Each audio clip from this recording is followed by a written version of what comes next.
Hey, human family. It's your girl Paulette. And just sitting here in my car, taking in a little breeze.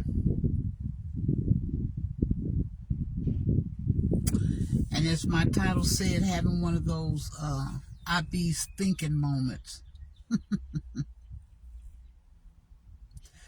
I got so much rolling around up in here. Where do I want to start? First of all, I guess I want to say I'm so thankful to God. I'm so thankful to God for bringing me through last month, because last month was really a very stressful time for me, because nearly every day last month I had a doctor's appointment somewhere, and it just seemed like I couldn't get to feeling good. And even today, it's a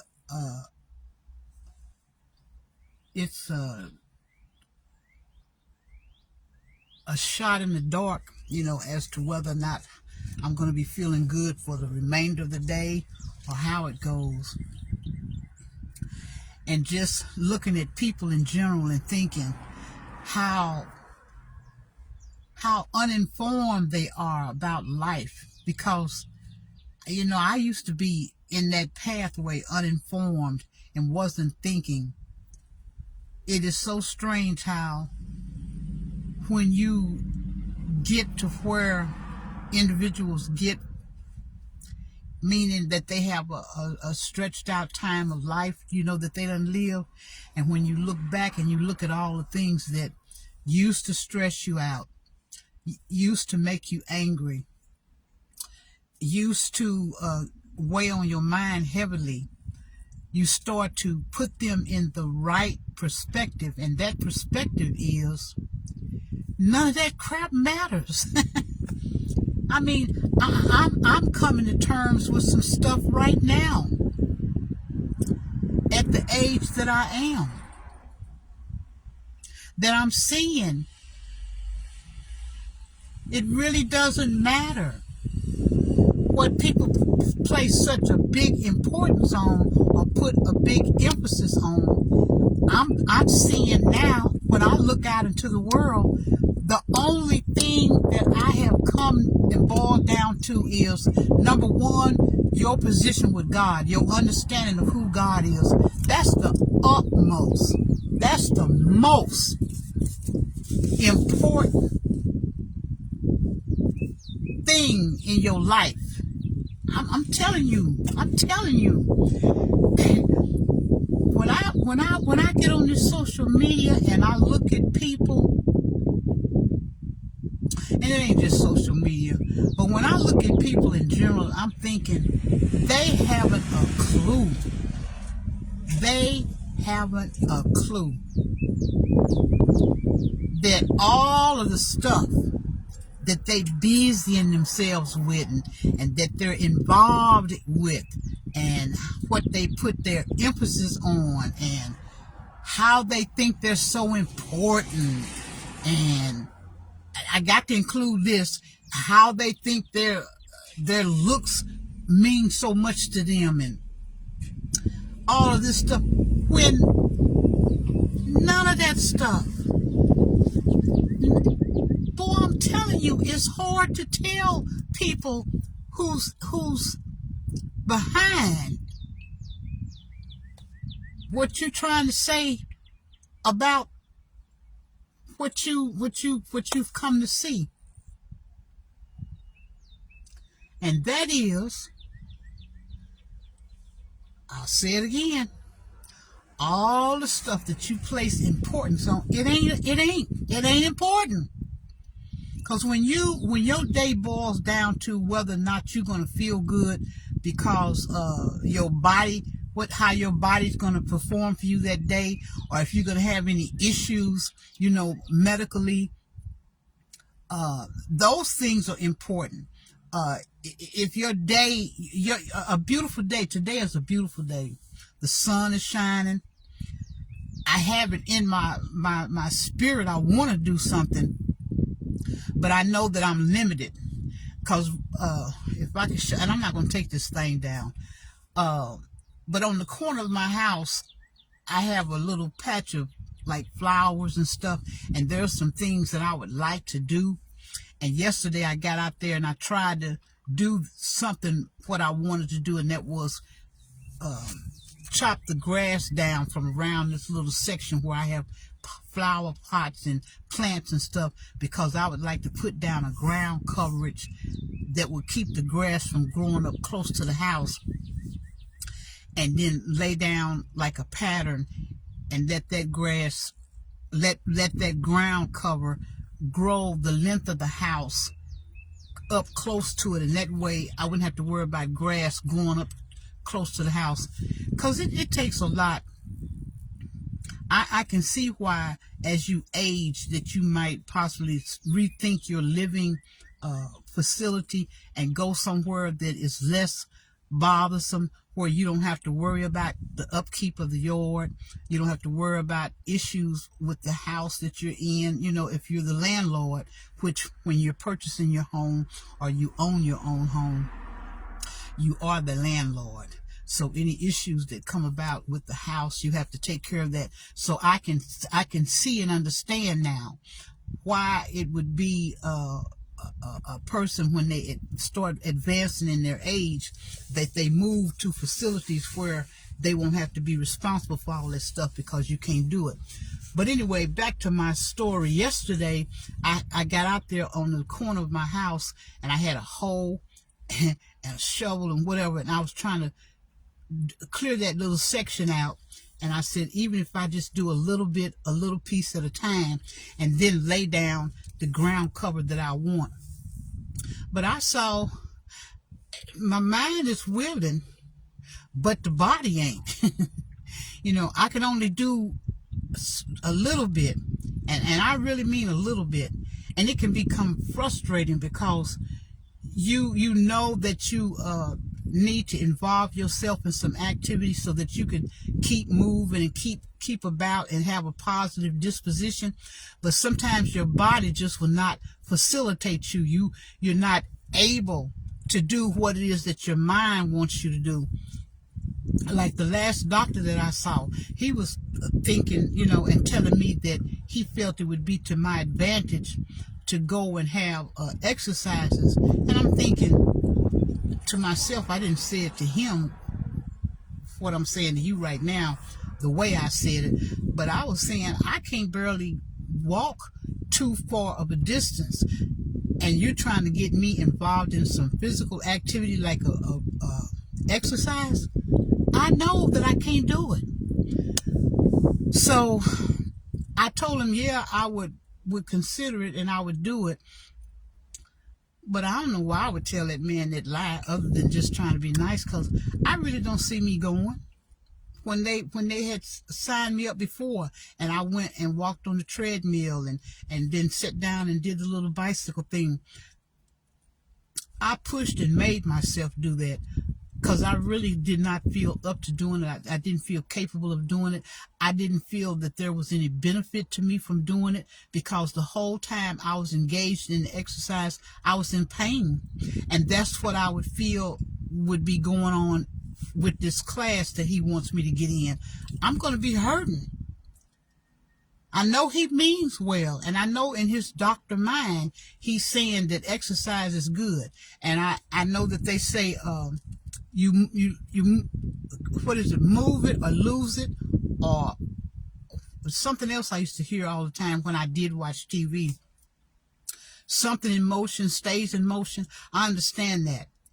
But my present condition, having this stent in my leg, this is a reality. For whatever reason, it's sporadic. It's not consistent. It's not all the time. But sometimes I can't walk that far without seeking a place to sit down because the pain is so excruciating in my back and in my right leg. This is why I tell people all the time, you can look one way, but in actuality, you have another way.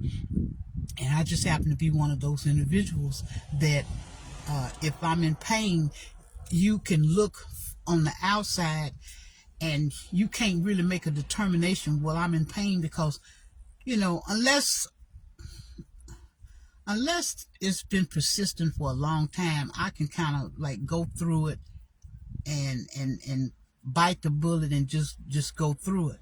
So a person seeing me wouldn't know that I was in pain, because I wouldn't be outwardly showing a whole lot of discomfort.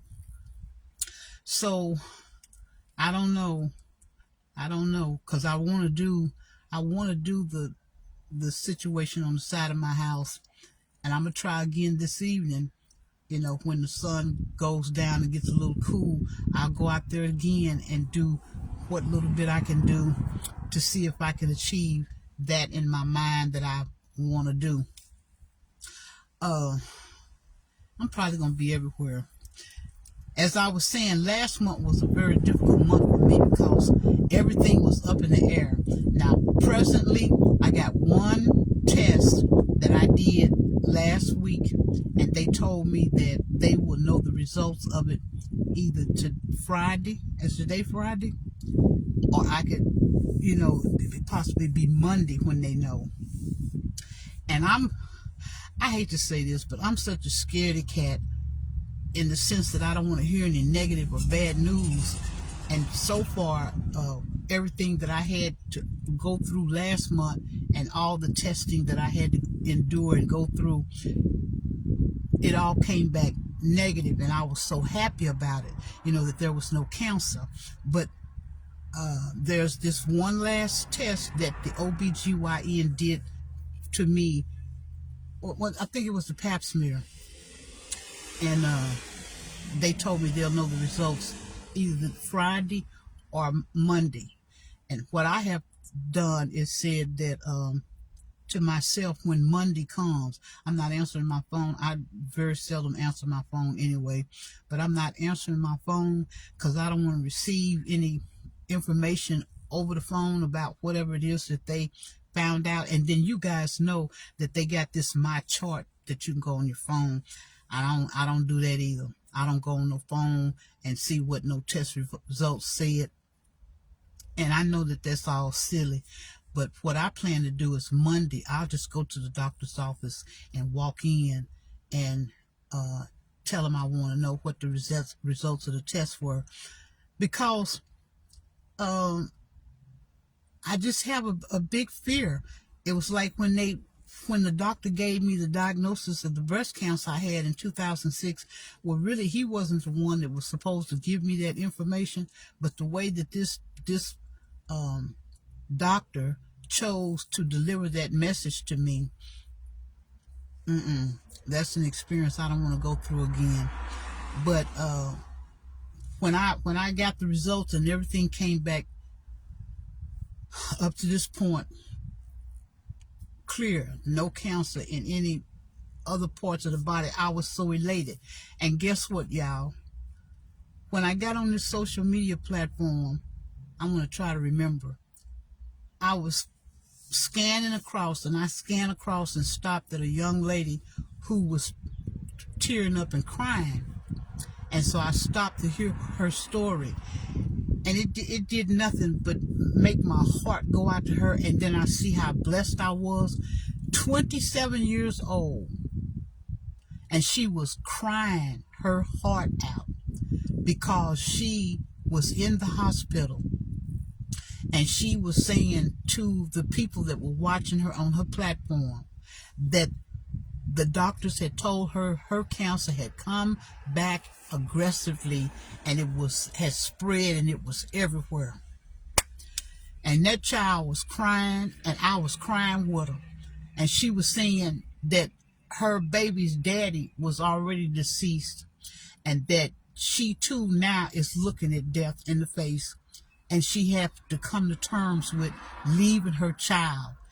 And it was too much for me, Because with me being a cancer survivor and going through a situation presently where I too have a family member who is in, his medical situation, and then I currently do have cancer. When you listen to somebody else's story, I mean, it man, you just don't want to experience that. You don't want to experience it. So watching this young lady, for the brief time that I watched her, I couldn't. But it made me see and realize too. I'm like, oh, Paulette, oh my God, how bad it is for her to be going through that. And I said, and it makes me pale in comparison to what she's going through, but it's also showing me how blessed I am.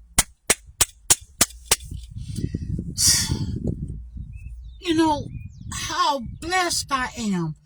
We know that we didn't come here to stay. When we get to an age where we recognize and understand that death is a part of the process of what we live, we learn to live with the thought of death. But I think it's always like in the recess of your brain. It's not in the forefront. But when you get to the point where I am in numbers and age-wise, and then you start having your medical situations or your health situations, and you go through those times where you go through periods of time where you are nursing an illness or trying to struggle to get back to a point in your life where you're not hurting or you're not in pain or you're not in some type of discomfort. That's a real battle, and it can take a toll on you mentally, emotionally, all kind of ways. And of course, we're going to keep bringing it back to me because that's the only experience I can speak on, is from my own personal experience. But when you're young, you're not having to, if you're lucky. Hate that word lucky. Oh, I want to drop it out of my vocabulary. But if you're blessed enough to live your life with minimal health issues, you don't have time to think about the people that do have health issues. But when now it's you and you're having to struggle through these different issues, now you can see and understand. And it's a struggle. It's hard, and it can take a toll on you emotionally to just be going in one situation to another situation to another situation, and you just have days where you have more bad days than you do good days, or more days where you feeling uncomfortable or some kind of discomfort. Those things people don't think about. That's why I put health right second below knowing Jesus first, and then appreciating the fact that you got your health. That's high priority. So everything else in life is very minuscule. It's very minute. It's very unimportant, because those things, it's just no words for them. It's just no words. I've seen the time, even as early as last month, of just yearning for a day where my whole day was absent a discomfort. And so when I saw this child on the platform, my heart just broke for her. But then again, it displayed for me how blessed I am, because I know I'm going to leave from here, but at least my story is not the story that this young lady, 27 years old,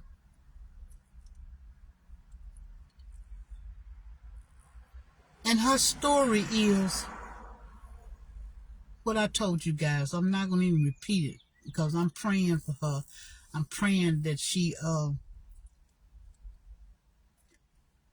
can rest in Jesus, and knowing that he has her covered, and her baby and all. Then I ran across a young man who was dancing before the camera. And I got another one in my brain.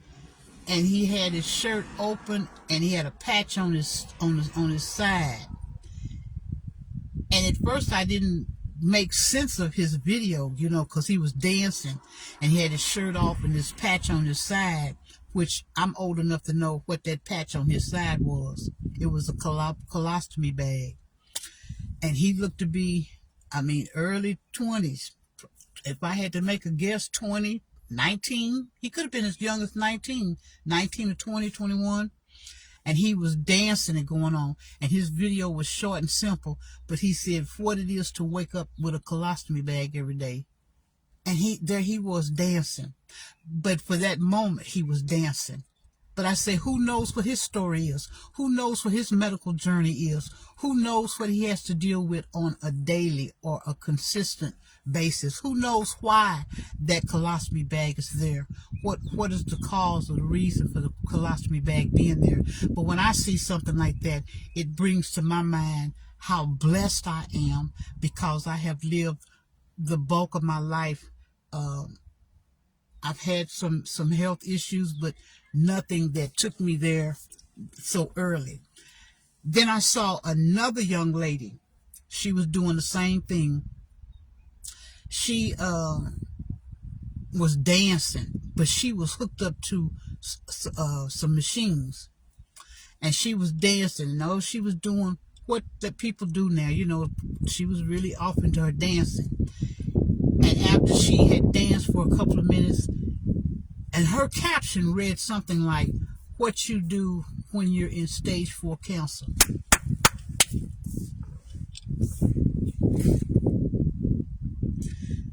And there she was dancing. I know the topic that I'm picking to talk about right now is not a topic that most people want to hear. But I think what I'm trying to do, I'm trying to make sense of this because my brain has been going everywhere. That here it was last month, not to minimize what I've experienced, because what I've experienced is very traumatic as well. But it's like I'm seeing that, and it's not like I don't know, because I do know.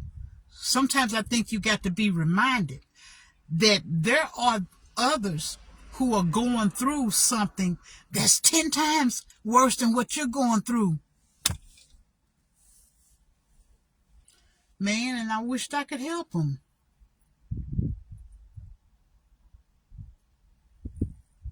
But you know that you really can't. And if you're not in the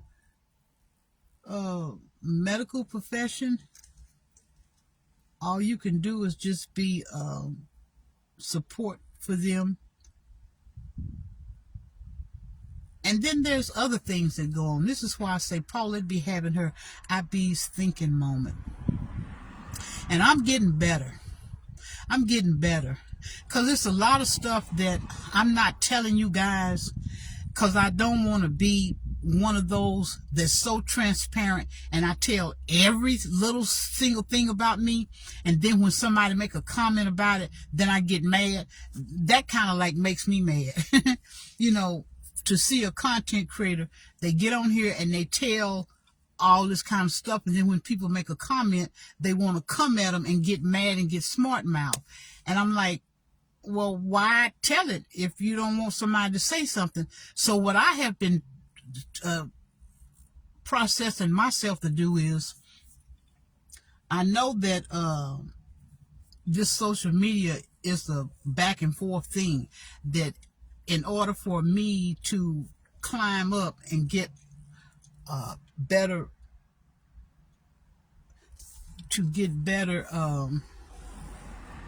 responses off of social media, that people need to comment on my videos. But I'm not going to force anybody to comment. And I've said to myself, it really depends on what type of comment they make, whether I will respond or not, because I'm just somewhere else in life, and there's no way to really make you understand that I don't see what you guys see as being paramount in this world I'm knowing what is real and what's important. And like I said, what's important is God, your health, and really getting your understanding about who God is. But you can't help being on this journey and watching and observing the things that are around you, the people that are around you, and how they're acting, how you act yourself at times. You know, trying to keep it all together. Because I've been just this month going through the medical situation. It's scary. Is stressful. And I won't take a deep breath, I think, now until I get this last report. And like I said, I'm going to walk in the doctor's office Monday, and I'm going to receive whatever they found out face to face. And they're all so sweet. They're all so sweet. Honestly, they are. The doctor, the OBGYN that saw me, anybody that's here in my town, his name is Dr. Baldwin. I'm going to give you his name so that if you have opportunity to want to get an OBGYN to deliver your baby or to give you your pap smear or whatever, I found him to be awesome. I love him. But that probably falls up under you get what you put out. Because see, this is another thing I'm finding out in living in life. And I hope that y'all, well, I don't care what y'all think. I'm just talking. If you get anything from what I'm saying, that's fine. It's just like you stopped at my house and you to visit me and I'm chattering. But I'm finding out that what you give out to people is what you'll get back. Trust me, that's a lesson that you can take from an old lady. I've lived it and experienced it. And sometimes it happens to me now, but it doesn't happen as often as it once did, maybe when I was younger, because now I'm somewhere else mentally. But people will usually treat you the way you treat them. Remember that. They will usually treat you the way you treat them. And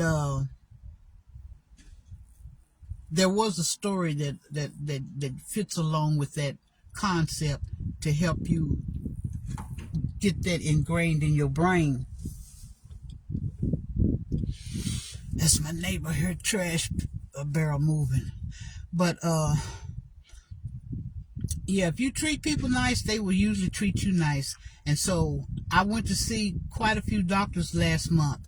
I had to see one doctor about my stomach, and I still may go seek out another doctor's opinion on my stomach, because I don't show you guys, but my stomach is really big. And when I went to see her, she told me that the muscles in the top part of my stomach were lax, and that's what makes my stomach bulge out. So I done been through so much until I want it fixed, because it looks unattractive. And I guess you would say, well, what is an old broad at 74 worried about how she look? I really don't too much worry about how I look, but I do. I ain't gonna lie and say I don't. I do, but it ain't like in the forefront. But I have a lot of issues with my stomach too. Sometimes ulcers flare up and they make me uncomfortable. I have other issues with the stomach, and I'm thinking that it's possibly because the stomach is so big, that if they correct that, and that's what the doctors have said to me, unless it's presenting a lot of problems for me, that they would just probably leave it alone. And I know that if I were to make a move to have that corrected, it would be major. It would be a big thing. You just think about it. They'd have to go in and probably rearrange my whole stomach, and that would be tubes running in and out. It would probably be very extensive, but that's something I might want to think about, because sometimes it's just not comfortable. But where I want to go next, they're nice doctors. They treated me very nice. All the ones that I saw, they were very understanding, very sympathetic. Their bedside manners was really good. They were very professional, and you can't help but look at these people. I do, in the proper way that you should. They took the time out to want to learn their profession and to help people, and that's something very admirable to do, and to think that God instilled in them to be a doctor. He gave them that. People don't know that, but it's in the Bible. God, he fixed it where there would be people such as them, doctors. Awesome group of people. Because we'd all be in trouble if it was left up to me, because I can't really stand the sight of blood, and if you holler ouch too many times, I would be ready to leave you alone. But yeah, I'm just thinking there's so many people on this platform that are going through situations that are really horrific. There are people who are born with conditions that are a trial, a testament to live with, to wake up every day and have this condition or this disorder or this disability. So there are people going through, so we should be very thankful and counting our blessings to God if we're able to get up and put one foot before the other, which is what I try to concentrate on.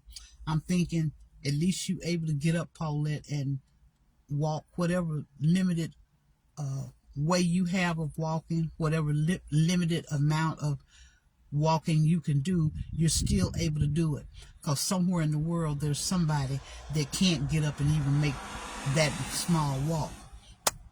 And although we're all dying and gonna die one day, you haven't got the news that you're in any immediate position for that, which it could be any minute, because at the end of the day, God is the one who makes the decision on whether or not you will be here to see the next day, the next minute, the next second. So I think with me having that in the forefront of my mind, knowing that you're just a breath away from being out of here, it makes me think and react differently to people and situations. When I was saying to you guys that I don't want to get on here and expose too much of my personal life, but God has been working with me. At least today, I feel that way emotionally with some things that I'm having to contend with that was bothering me, and now I'm coming to terms with that. Don't let it bother you. And I know that you guys probably hate that, because when I go to speaking in code, but when people are being nasty to you, being rude, or being however way they're being, that's agitating to you and your peace of mind and your thoughts, honey, brush them off. Brush them off, because at the end of the day, they're not important. What's important are those two things I told you: your position with God, and if your body is capable of getting you through the day with minimal stress and no sickness or illness. Those two things are top priority. God is going to always be the number one priority. It should be anyway. And the number two is your health. But when it comes to the other stuff in life, please, it's easy to say. It appears that it would be easy to say for me, because I know that when I look back reflective on my life, I'm thinking of each time I went through what people call a storm. You think that it's the end of the world, and it seems like no matter how much talking somebody does to you, it just doesn't balance out. It just don't weigh in with you. You don't get it. At least I didn't. In fact, before I came on this live, I saw a post by a content creator, and you know what? I don't really watch too many content creators, and I'm not gonna ever.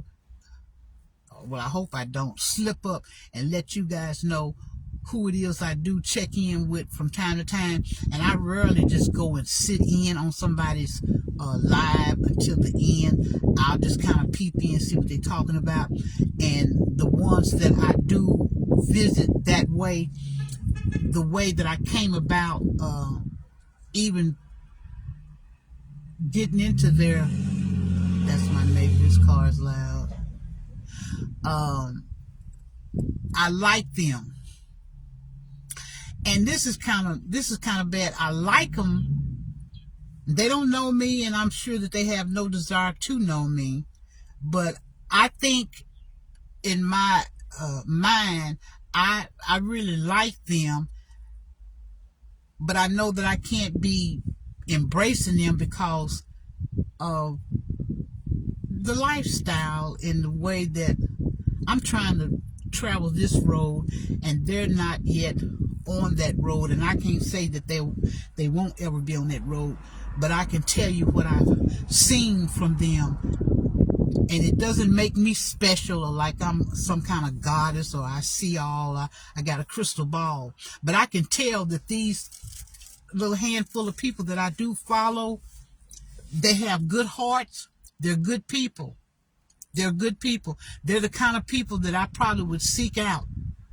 So I was going to mention this one. She was talking, and I ain't going to say too much because some of you guys might be watching them and you may have seen or know, but she put up a post, and the way she was talking in that post, she sounded a little bit like me as far as always helping people and feeling like she's always getting hurt, and her support system is fractured because she lost her mother. And in fact, I'm going to stop right there, but that's how I got plugged into her.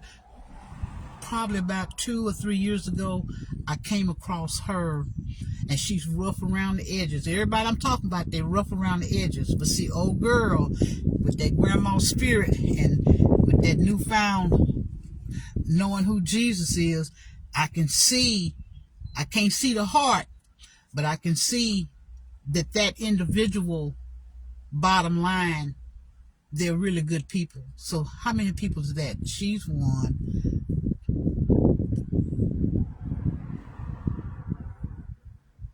It's about four. It's about four that I peep in on from time to time, and I know that they're good people. And so this one that I'm talking about now, she doesn't have a support system in place because her mother has passed, and it really has affected her. Her mother's been passed, I want to say 2 or 3 years, because I don't know when it was I chimed in on her. But a couple of times I felt like inboxing her and reaching out to her and saying what I could say to give her a little insight. But then I thought, nah, Paulette, don't do that, because when you were young, 20s and 30s and stuff, I had the one female in my life, which was my auntie, my daddy's sister, and she and I were very close, and we used to sit down and have girl talk all the time, and she was really big in trying to school me about life and life situations and different scenarios that I found myself in. And when I come down and talk with her, she would try to give me wisdom and a little input. And sometimes this stuff just flew over my head because I was too focused in on the actual problem. And so when I think about my own experience, that's what pulls me back and say, you keep your mouth shut. You keep your mouth shut. Don't you reach out to these people and say anything, because now you're going to be putting yourself in a position where they may be get attached to you or get the feeling like I can get a lot of advice from her. And then I was thinking about myself. I say, you feeling this way now, but the moment they call you, you may not be in the mood or the feeling of being receptive to that. So in other words, just leave that alone. Just pray for them and keep it moving. And the same thing goes for the others. Now, I said it was about 4, and I'm trying to go through them. And there's another young lady, very young. The one I just got through talking about, I would say she's in her 30s. Okay, this other young lady, when I started watching her, she was like in her very early 20s. But you talking about... Man, I mean, this is a different life. This is a different life now. Well, it's a different life from what I've experienced and what I grew up with. But she's a smart young lady. She's, when I say smart, she's smart, streetwise, and she's entrepreneurial minded. She's chasing that dollar, which I don't really agree with, being on my biblical position that the dollar shouldn't be your focus. You go after the dollar because we all need money to continue with this life that we're living, to pay your bills or whatever. But don't make money the focal. Don't make money the priority. And if you got it coming in, that's good too. But you don't have to just strive, because I know what God says about that. Don't make getting rich your objective, because God can make you rich. And then that's some things that I don't agree with some content creators I hear on here talking, when they be talking and bragging about, and God saw this and God do this. And I'm thinking, God ain't the only one that make you rich, baby. The devil can too. And when I'm seeing you on here cursing and popping that thing and doing what you doing and, talking how you talking, don't dare thrust God into the mix with that, saying that God elevated you and lifted you up, because God ain't a part of no situation like that. So no matter how much you may want to think so, it's not God that's supporting you and backing you in your elevation on this social platform, especially when you are conducting yourself in a fashion and in a manner that's not godly. The two just don't mix. The two just don't mix. That's why Paulette be backtracking and holding back sometimes, because I know that I don't want to be seen as this individual that's acting holier than thou and I'm so perfect. No, I'm on a learning journey, as others should be on a learning journey about God. And what I've learned up to this point about God is all refreshing. It's all encouraging. It's awesome, and it's great, because I never in my life understood what it is that God has helped me to understand at this point. And this is the only thing I be trying to do to people, is just simply say to them, when I see the tomfoolery of the stuff that they're doing, that's not the way of God. And so I'm not really going to be trying to beat you over the head with nothing. I'm just going to spout out what it is that God has shown me, or helping me walk through, or the situation that I see. And if you can comprehend it, then that's fine. But if you don't, that's fine too. So I don't want to get myself caught up in no situation where I'm being viewed or looked at as a teacher, or calling myself a prophetess, or I'm preaching to somebody or whatever. Nope. I'm just on this social platform running my mouth. As you can see, I don't come on here frequently. I probably would have been coming on here frequently, but like I told you guys, I've been having so many medical situations, and days that I didn't feel good, feel like I'm gonna sneeze, until it has limited my time of being on this platform. I have sitting in this car where it won't be, it'll be getting hot pretty soon. But yeah, I've been seeing people on here and being able to identify with them in so many ways, so many things that they're experiencing. I've had some eye-opening moments, like I told you, looking at the people who were on here discussing their health issues and finding out that they're in a much more devastating way than I am presently. And so I have a reason and a cause to be thankful and to not feel the way I feel about, I don't know, things that people do. Because I really was identifying with this one content creator where she was making her post about how she feels like she's being hurt all the time by the very ones that she tried to help or that she has helped. And I can truly understand that.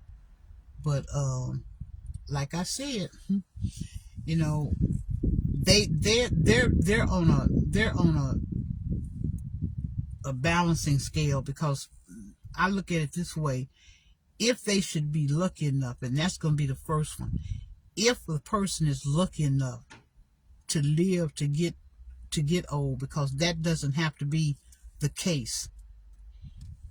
And I mean, I'm sure that people see this every day. You do not have to live to get old, because God even let you know in the scriptures that sometimes individuals can make their lives short. It's by things that you do. It's the way that you carry yourself, or how you act, or the company you keep, or, you know, you can shorten your days. Or just in the case of the individuals I talked to you about, the young man with the colostomy bag on his side, I don't know his story. The young lady that's crying because she's been given the diagnosis of terminal. Both young ladies been given a list of terminal, and they're young, they're in their 20s. So that's the first statement I'm making.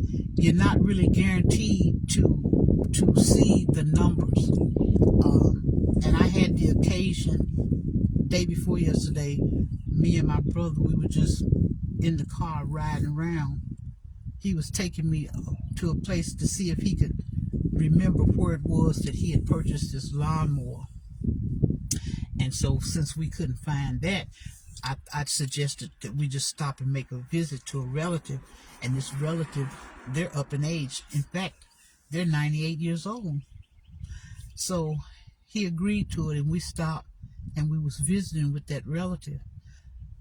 And so she was marveling at me and saying, oh, it's great that you know that you living to be that age and that number. And I'm like, yeah, that's true. So when you stop and think about all of this with people, when you are the elder and you're looking at individuals that you're talking to, or that you see experiencing life or going through life situations, you can't help but want to tell them, you're not guaranteed to see the number. For any reason whatsoever, your life may be cut short. It may be because it's in God's will, or it's something that maybe you have done that pushes you out there in line, or puts you ahead of others, you know. So when I think that way, I say, Paulette, you shouldn't allow anyone at this point in time in your life to disturb you in any fashion. And I mean that. And that's what was wrong with me. I was walking around here and I was thinking, you know, this situation that I got going on personally, this situation, that dog that I feed, it's a car slowing down, I guess to keep from hitting it. It's walking around looking for food. But anyway, I be saying, I'm blessed. I'm blessed to still yet be here, and I'm knowing what the reason for me still being here is because God is blessing me, so he's giving me time to discover who he is, which I've already discovered who he is. And I'm happy with that. I'm pleased with that, and to know that I'm on the correct pathway. But now I have to achieve those requirements that God has in place for me to be assured that I will be with Jesus and when that time comes for me. So this part makes me happy.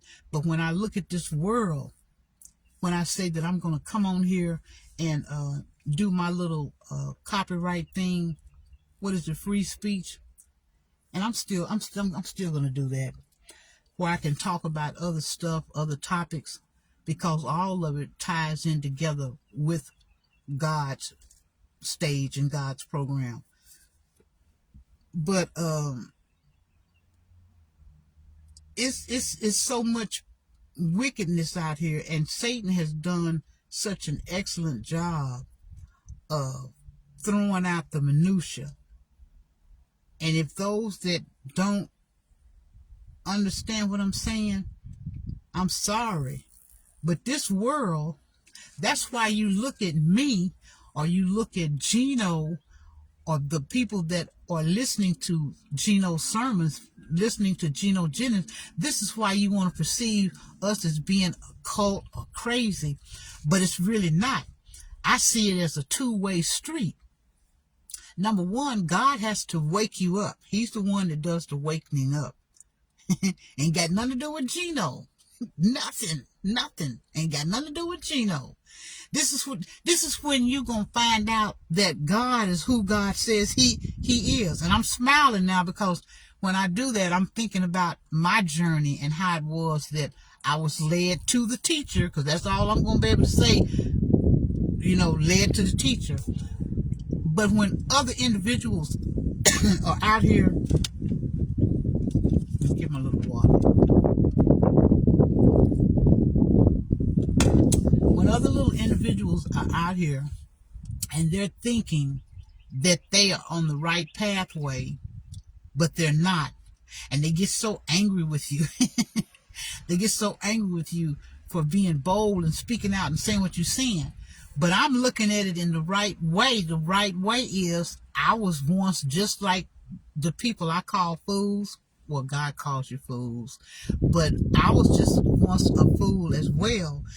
And I wasn't looking for God, and I had no idea who he was, and could care less, I guess, just hobbling along with what God it was that I had, the one that was given to me, or the one that I had made up in my little brain as to who I thought he was, and then kind of haphazardly, not really knowing for sure if there was a God. So this is the way I was hobbling along through life,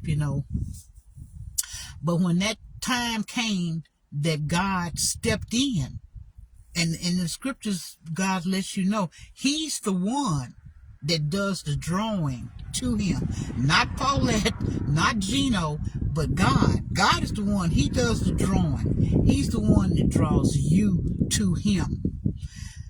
But trying to get people to see that Satan, being God's number one adversary, has messed up the world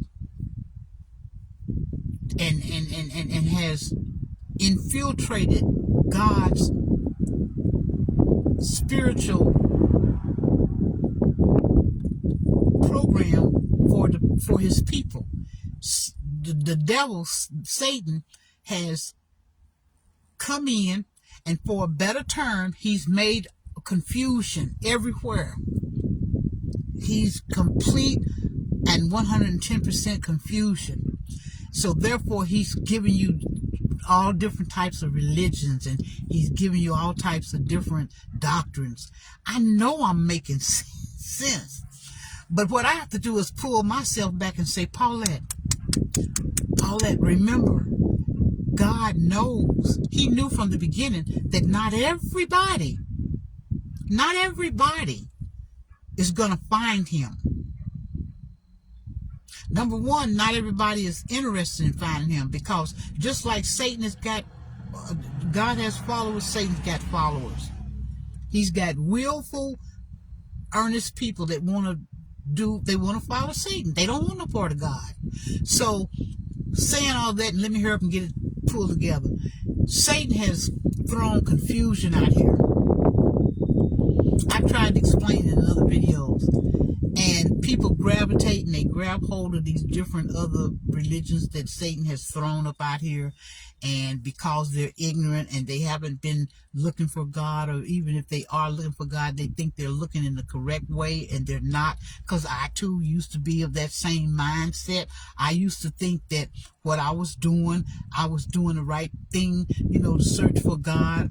And because I was reading the Strong's Concordances, and I was reading all of these books, I was taking some online courses, I'm thinking I'm really just digging in there, finding out about God. But God let me travel that pathway for so long, and then he led me to the teacher, and it was a scary moment. And it didn't happen right away that I started getting closer, but over time I did finally come closer, and that was the moment that God opened my eyes. And it's truly an eye-opener. I can't really express it to you guys in a way clear enough, I think, to make you understand. But when God opens your eyes, when he opens your eyes and your ears, and there's a lot that goes along with this, when he does that, it's an aha moment. And I'm serious. It's like someone has toted you around for years and years and years in a dark spot, and then they suddenly pull back the wrapping and the sunlight floods in, and you're sitting there and you've just been in this darkness so long till you're like a mole, and you're just moving through life. Everything is normal. I'm sure the moles in the ground, they're just moving around normal because they're in the dark. They can find their way around. So this is the way humans are. We're running around here in the dark. Satan done confused the world. He done muddied up everything. He done made the pathway to Jesus. Jesus tell you there's one way to him. And then what Satan did, he came along and he put a lot of stuff and stacked it all around the one way. And cluttered it up. He done put bags over here, and he done hung a tree over here. He done put a dead body here. He done put your kids here. He done put a lie over here. He done put his preacher over here. He done put some old stupid, dumb, and I really get mad about the women. He done put some old stupid, dumb woman over here to think she's doing something. He done took this pathway to God and covered it up, piled a whole bunch of crap on it. And some of the stuff looked like God. Some of it sound a little bit like God, but it's just a little bit off. So that's the way Satan do. He takes a little teeny bit and he throws it off, So now you got all these people, and then if you got the people that's sitting out here and they're not doing no better, they're not really, really looking for God. They're just, okay, I hear you. Oh, okay, well, I think I'll come and join you.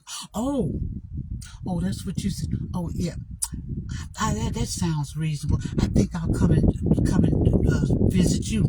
But nobody has actually sat down and made a request to God. Hey, God, I really wanna serve you, but I just don't know how. Can you come in and show me? Can you come into my life and help guide me? Then he'll do that, because God reads the heart. He knows the heart. He's the only one. People will say that and they'll have a light understanding of that God knows the heart, but God truly knows the heart. I can go further and tell you, because based on my learning, that God knew before you were conceived in your mama's belly if you were going to look for him or not. He knew before you were conceived in your mama's belly. if whether or not you're going to be saved, served. He knew whether or not you were going to serve him or you were going to look for him. He's the one that knows if you're going to go from point A to point B successfully, or are you going to drop off midway and you're going to find your way to hell. And that's why he made hell. There's no point in making hell if it's going to be for an empty place. Hell is made for a purpose and for a reason. And Gino does an adequate and a very thorough job of explaining that. And the responsibility that you have on your journey or your quest looking for God is that you got to earnestly be seeking him. And you got to be more than just reading the scripture. You got to have a heart that's willing to go to 9. God has to prick that heart where you honestly and sincerely are looking for him. But that's what my intentions are, is to go a little bit further and do the freedom of speech statement, and then start discussing other things that ties in with this world and how Satan is playing this world, how he's already got everything in place, how he's orchestrating stuff. Because honestly, I don't know how a person can even think they're serving God with some of this foolishness that's out here. Some of the things that these people do, they're standing up saying that they serving God, that they've been called. Well, that's an example when a person say they've been called to preach, and they just don't have an idea. They ain't been called to preach. And you, the individual that's listening to them deliver their message, their sermon, they weren't called to preach, because you can't hear God. And that sounds, I know that probably sounds, I don't know what it sounds like, but I don't think people honestly get the true depth and the meaning of what you're saying when you say that you can actually hear God. You know that person that's standing up there delivering his so-called sermon, God didn't call him to preach. You don't need validation, from that individual to know you're just simply not called. You weren't called. You're a liar when you say it. You're ignorant when you say it, because you don't know what God has to actually call you. And he's the one that does the raising up, not you. And reading other people's books. I could go forever and forever talking about that. How anybody could think that reading a whole ton of books you're going to understand the Bible. You're stupid. You're really a stupid idiot. And I can say that real strong, because I was a stupid idiot. I was reading the Strong's Concordance and all kind of books. My library was very extensive, and I was calling myself reading what's besides Strong Concordance. I can't even call the names of them now, but the ones where they got the Bible broke down. Man done broke it down. What's that Bible called? But anyway, maybe I'll think of it on another topic at another time. But those are men. Those are men bumping their gums, talking about what they think. They not none of that. Ain't. That's when I ask the question: are you dumb or stupid or what? Do you have any common sense?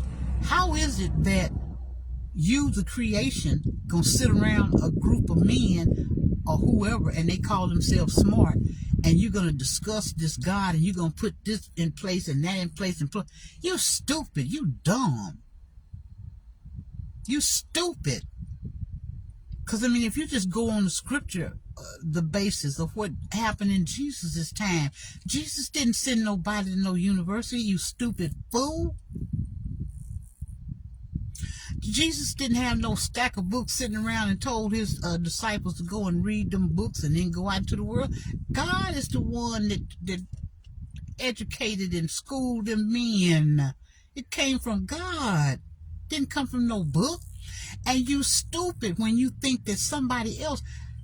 And when I say the word stupid, I want to spit out the rest of these teeth I got in my mouth. You're stupid. You dumb. When the Bible tell you that if you fill the world up with books, you still wouldn't know everything about God.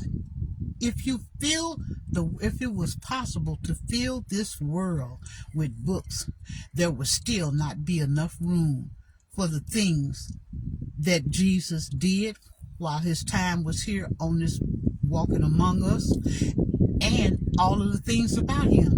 So how is it that a mere man, is going to sit down in a university and teach out other people how to maneuver that Bible? You stupid.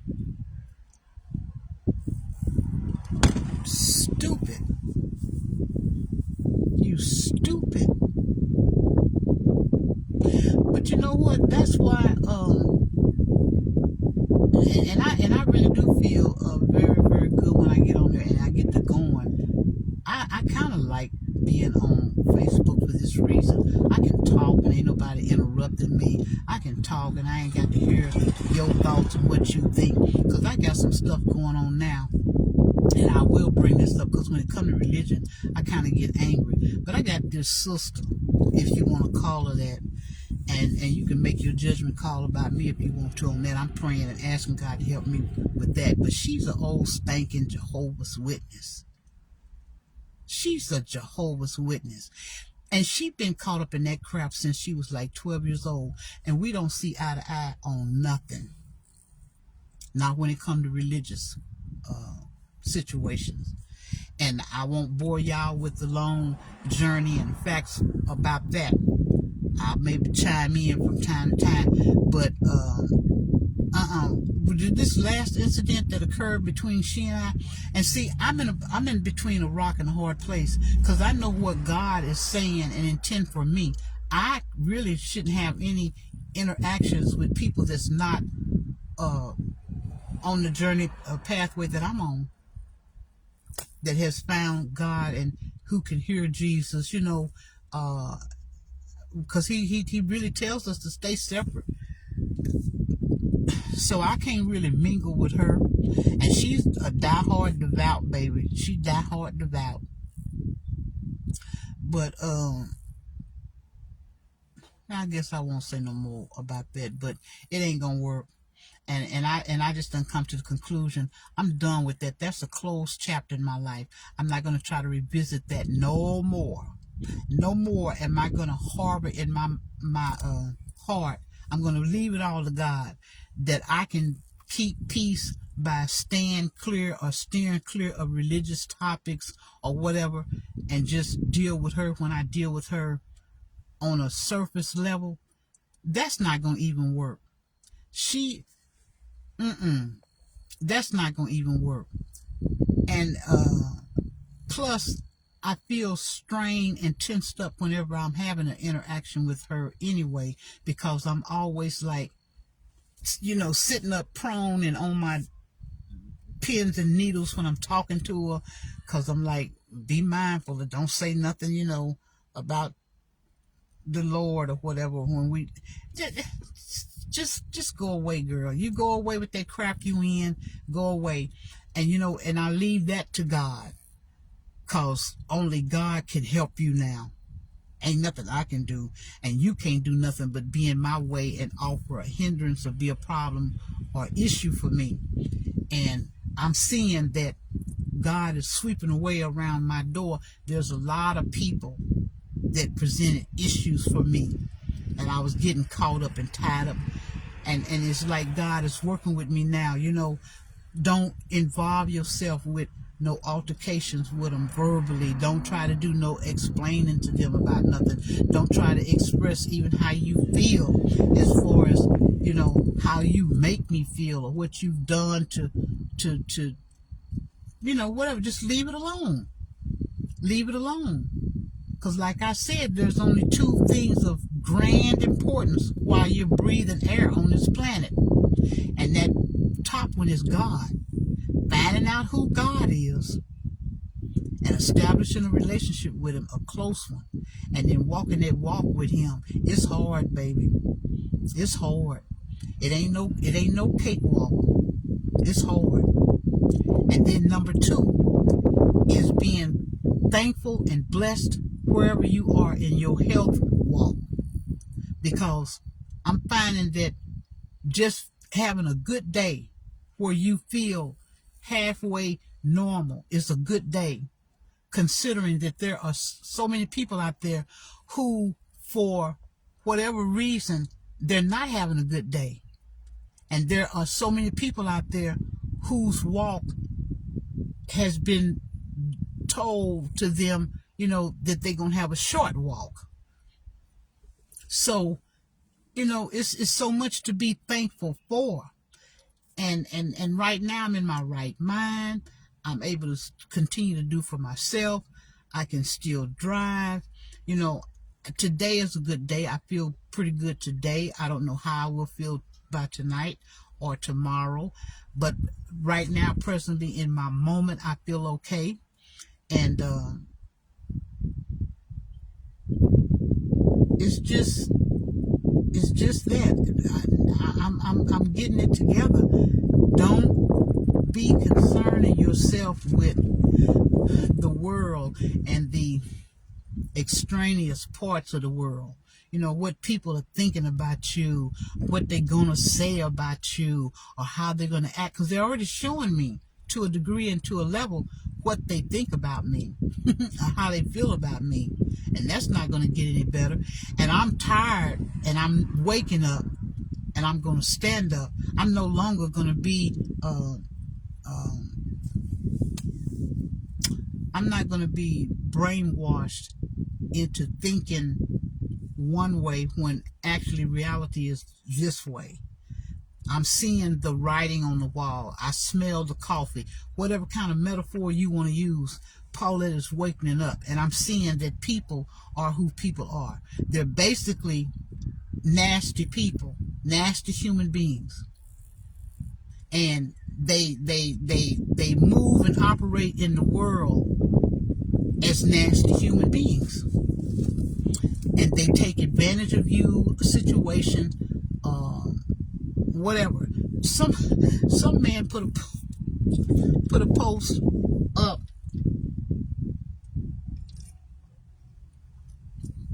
and he was good.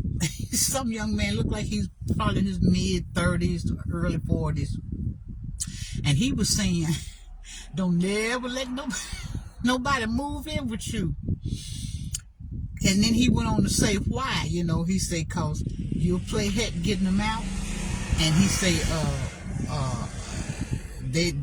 you'll find yourself walking around your own house on eggshells.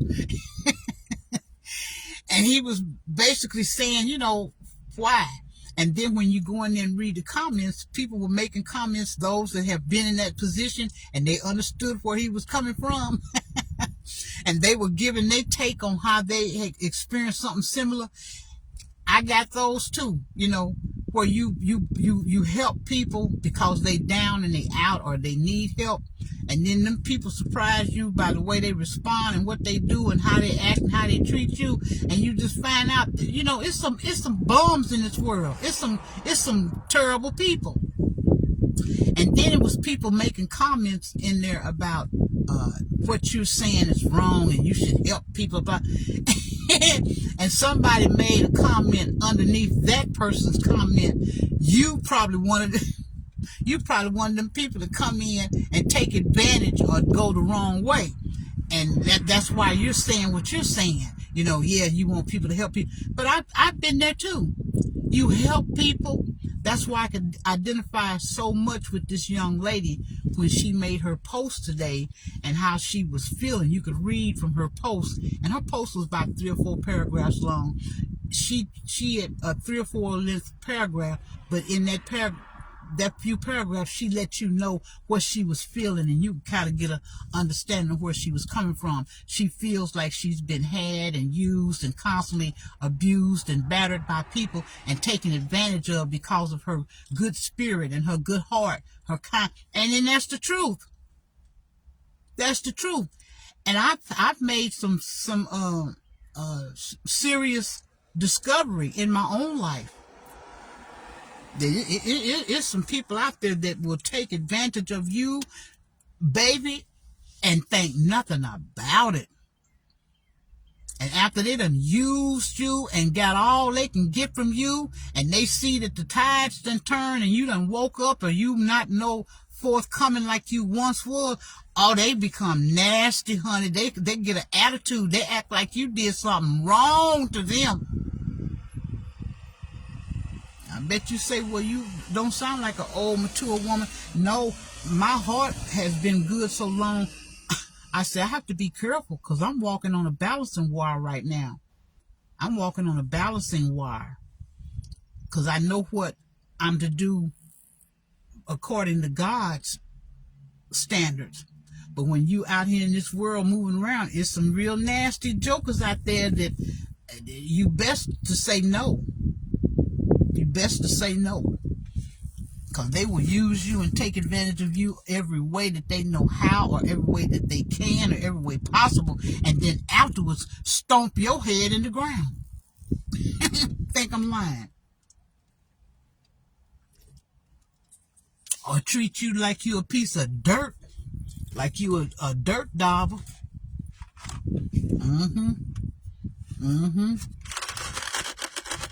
And I was running around here feeling bad, you know, because it's like you can't put your finger on it. Eating my Mike and I'm coming up on 2 years, y'all, with no cigarette. This coming June the 6th will be 2 years I haven't had a cigarette. Thank you, Jesus. Now we got to work on the casino. And let me give y'all an update about that. So far, I've gone almost a month.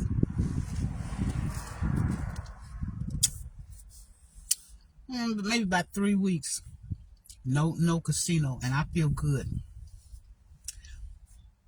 I feel good, and enough said about that. But yeah, this life and this walk in life, it can be hard, it can be difficult,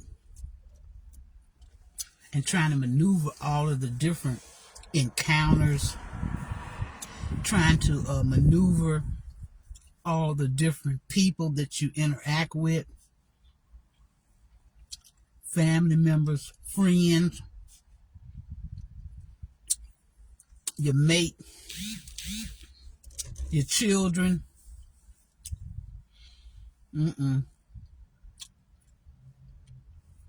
yourself. You better get a hold of Jesus so you can have that stabilizer in your life. Because sometimes there's nobody to talk to. For whatever reason, individuals may grow tired.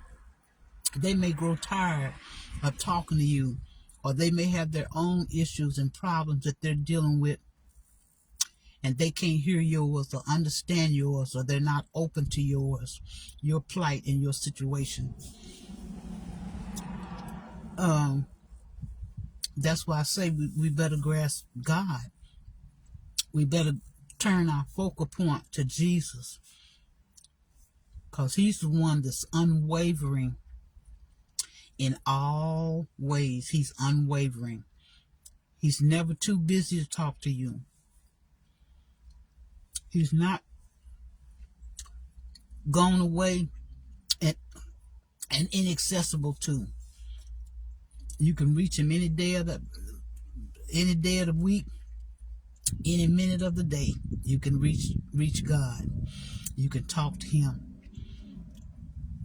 and he can bring you peace and comfort. Because if we just hang out here on our own, people will run you crazy. If you allow them to, they will run you crazy. And take it from me, I know, because it seemed like it's been the hardest journey for me, is bouncing back from the effects of what individuals do to you. Because sometimes it can leave you just stunned. I can only imagine what a boxer feels like in the ring when they catch a blow to the head that stuns them and leave them stupid, where they probably can't think or they get knocked out. That's the way life is. You can deal with some people, and them people can come out of the left field with a hook and hit you with something, and it leave you just ringing, just rocking and reeling. Well, I'll be darned, And I done been there a bunch of times. And usually them blows have come from not mere strangers, although strangers have been guilty of that sometimes. But a lot of my blows, they done came from those that was close up on me. And baby, it's making this old broad say that I need to find out, and find out quick. And I have found out. God is my stabilizer. And don't you forget it. And don't you slack up on communicating with him and staying in touch and trying to continue this walk so that you can get blessed with what you're looking for.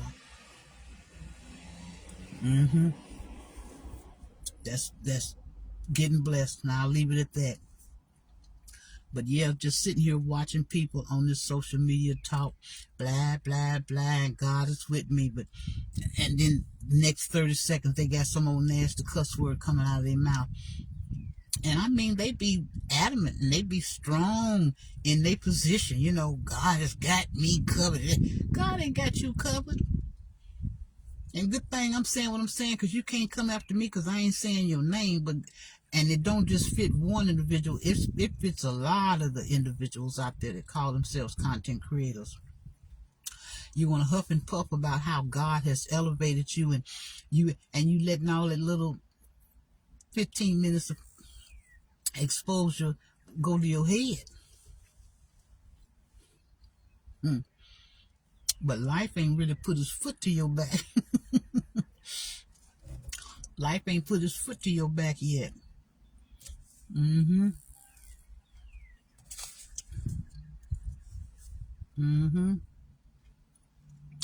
I want to eventually get to the place where I can do what I said, make my little trip to the store, because I have an obsession. I want to get these cowboy boots. But here locally where I'm at, I'm not going to find what I want or what I'm looking for. And I know that I'm going to have to make a trip to the adjacent city. And I may wake up one day and feel big girl enough to go on that journey on my own, rather than bother somebody to go with me. But anyway, I don't know how long I've been on here. It really don't matter because I'm just talking.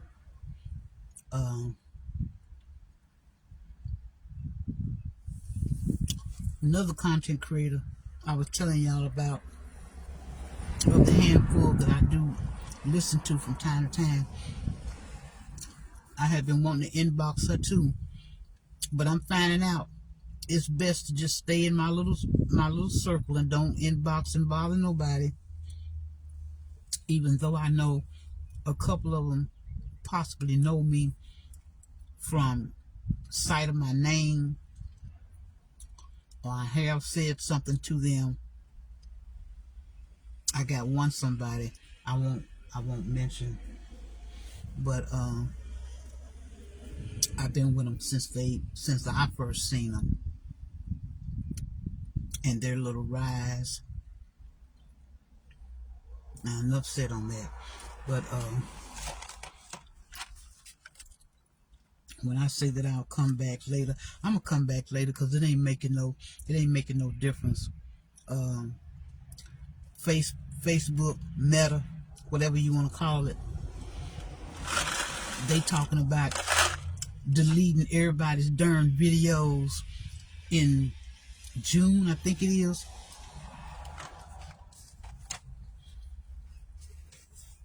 And that's making me mad because I got quite a few videos now So I'm thinking what I might do, my videos that I did, the poems or my little skits, I'll probably reload them and keep reloading them and putting them out there to try to keep up with them. Because when I went to Walmart this last payday, I asked the girl in the store, you know, what would I need to buy to load all my videos on. And when I saw what it was I had to buy, I'm like, I ain't that invested. So I probably will never get to climbing up high. But I ain't paying no $100 for no little thing that you stick it in your computer, your desktop, and you can download onto it. Because I don't understand all this stuff, and it makes me mad. It makes me mad to know how society, how Satan, because when I say Satan, y'all just don't know. It makes me mad to see how Satan has stacked the cards against us. And I ain't paying that kind of money to save no little old funky videos. Sure ain't. Because ain't nobody really watching them enough anyway. The only ones I really like are my skit ones. So my desktop might be able to accommodate my poems and my skits. So I'll try to download them. But until I decide whatever it is I'm going to do, I'll probably just reload the skits and stuff and let them play again and again. But I don't know why they're doing that. And then I don't participate with all the stuff that they do, because when you're a content creator, Meta sends out your little notices and on your email for Instagram and TikTok and all that stuff. They kind of like got a newsletter, so they try to kind of walk you through how to gain followers and what you can do to, you know, give you some little ideas and stuff. And I just don't be in it like that.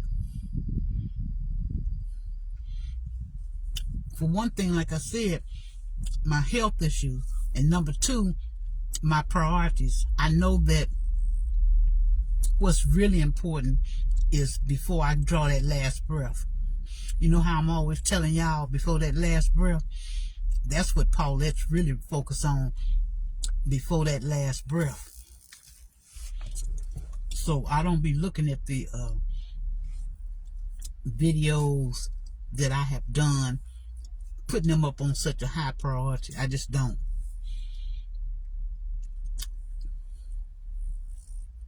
And other stuff that I had said I was going to do. But anyway,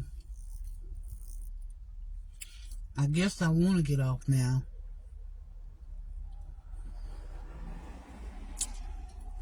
And I'm so sick of this only chewing on 2 teeth. That's something else.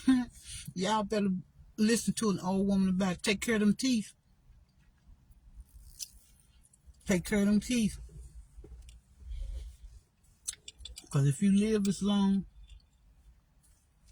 and it come down to them teeth, losing them teeth, when you lose them jaw teeth, you lose the ability to chew food. And ain't nobody really, you don't really think about that when you're young.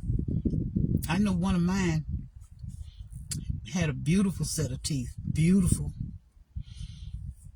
People pay big money to get some kind of teeth. His teeth were white and straight across here. You know how most time when people smile, they got the 2 pointed teeth on this side, your canines. Well, his was all even and pretty and white. Wouldn't take care of them teeth, honey. Look in his mouth, looked like you're looking at gingerbread. Just got yellow and bad. And when I took him to the dentist asked him, he said, "Young man, what have you been doing with your mouth?" He said that you are in this type of shape because them teeth was beautiful. But because he was failing to take care of them, he's being very neglectful of his mouth. He lost a couple of teeth.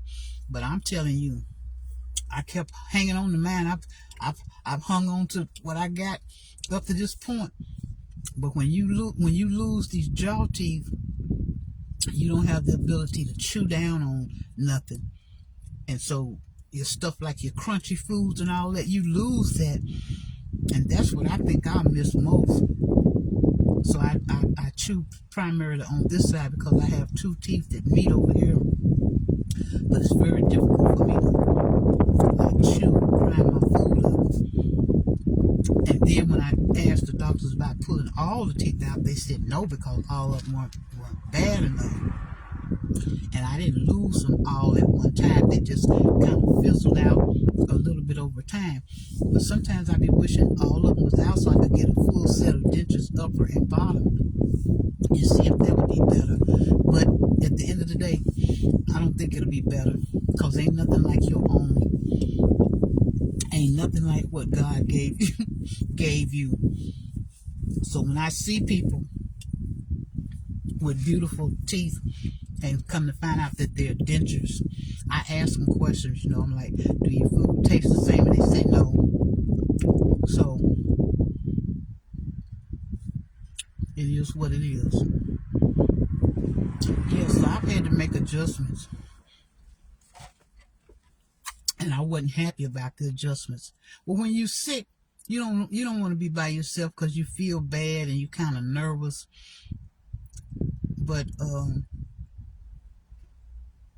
I'm coming to terms with my plight and my situation, and I'm feeling better and better about it. I'm feeling less guilt, and I'm recognizing what's going on around me, what's happening with the individuals, why they're responding and acting the way that they are. And I'm putting everything in its proper perspective, proper place, and just letting it be. Because I'm saying, if time permits it, or if they keep living, their time is coming. That's why I put my little poem out about being respectful children, so that your days will be long and you'll be blessed. But if you don't, if you want to act the jackbutt, if you want to act the clown and the fool, just go ahead. But if God bless you to keep living, your time is coming. And them words is loaded, baby. They loaded. Your day is coming, and you gonna see.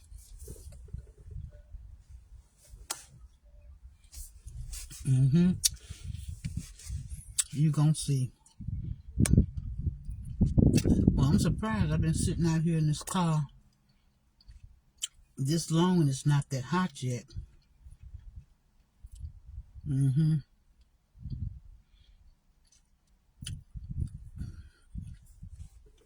I don't think I'm gonna be able to finish my little project that I started yesterday.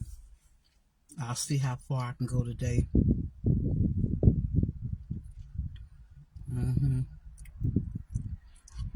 Well, I know I've been on here probably a good hour. It might have even been longer than an hour. Well, what does it matter? Because Meta gonna delete videos, right? So what does it matter? Y'all haven't seen me. I don't know when the last time I went live. Oh, it's saying slow connection. And I might be even getting low on power. So I'm going to let y'all go. And I don't even want to lie. So I don't be intentionally lying when I say this, but I may or I may not come back later. But y'all just remember this. Be blessed. Look for Jesus. Look for the authentic Jesus. And open your Bibles and pray and ask that God come in. And I'll see y'all later, if it's God's will. Be blessed. Open your mouth and ask God for understanding.